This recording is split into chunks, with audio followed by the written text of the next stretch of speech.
Okay, so we have the fusible interfacing cut to the right size, and I'm putting the glue side down. And I left some seam allowance on the edges. Stuff's not easy to sew through once it's glued down.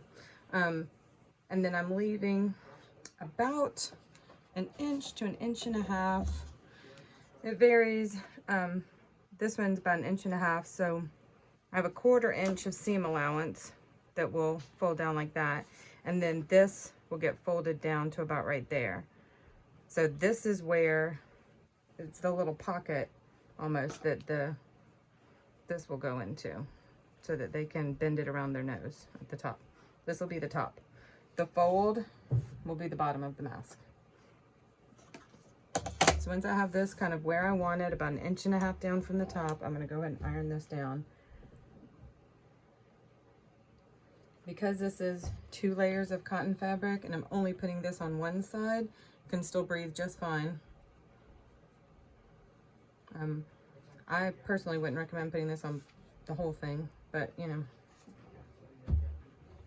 I don't like things on my face at all anyway, so it's gonna be not used by me. So then this will end up going up like this, and this will end up here. So right now we're gonna fold it right sides together, and I'm gonna go and run my sewing machine over about that much on both sides. Motion detected at the garage driveway camera. Yes, my husband's leaving to go buy more supplies. And then I will fold the allowance down here and do a zigzag stitch to create that opening, and then it gets flipped inside out.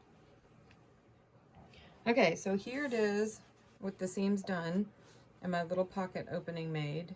And now I just have to figure out how far down I need this to be. And I don't need it to be that far. It just needs to hold this, a piece of pipe cleaner. I am going to bring it a little bit further down because I want to be able to put some kind of little loop or something right there. Probably on the sides to hold the pipe cleaner in place. Just so you don't have to fidget with this while they're at work. So once I've decided how far down I want it, I'm going to iron the edge.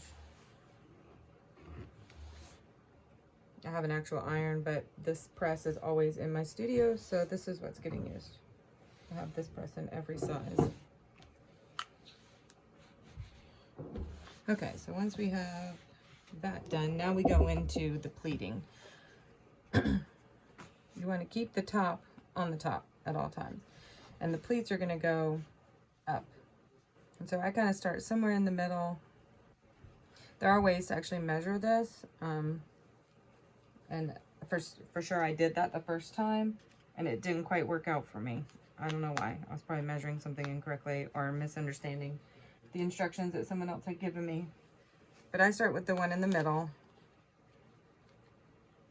and then I do the one on the bottom and the top. So then the one on the bottom, which is about an inch from the bottom, is where you want to bend the up part of this, and then create the down seam.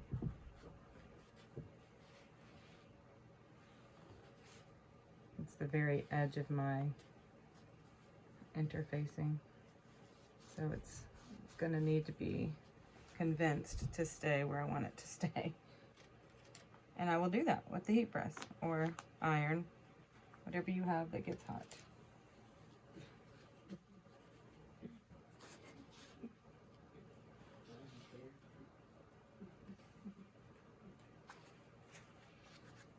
So once I have that where kind of I want it, I'm gonna go ahead and press these two.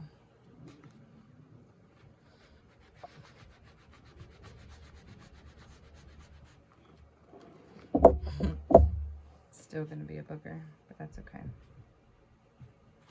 Okay, then we do the very last one, which is going to be right about there, and bend up.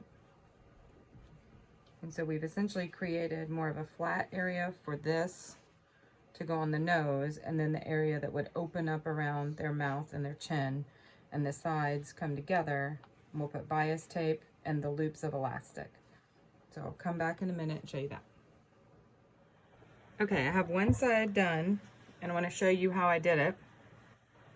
So I cut the bias tape, I just lay it across the mask and cut it to the length plus a little extra so I can fold it over. The elastic is 6.5 inches long, and I pin it about 1/4 inch from the bottom and the top of the mask on the front side of the mask. And this mask has a front and a back because of course we left the pocket for the nose piece, which is pipe cleaner, and a filter to go in. So on the front side of the mask, then you're going to take your bias tape and you're going to pin it there as well, trying to get the center of the bias tape in the center of the mask, so that you have the same amount of overhang. It'll just make it easier when you go to finish this off. I end up with a lot of extra pins. I'll just take them out as I sew. Once I've sewn this seam, and I usually double sew over the elastic on both here and here, I will then flip this over, just like I did here. I flipped it over, tucking the ends in, and sew again. It's not beautiful, it's not pretty. I'm trying to get these done quickly, so I'm not being as picky about how straight everything is. I just need it to work. A zigzag or a serge on the edge will work in place of the bias tape. Bias tape is more just give it a finished look, and then once it's done, it will be like this. So these will go around the ears. This will be the top, and we'll put this in here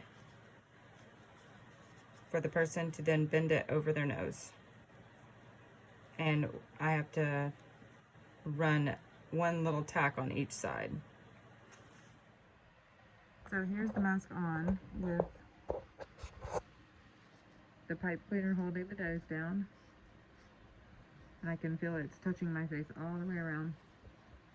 So here it is with a piece of the cotton batting in it.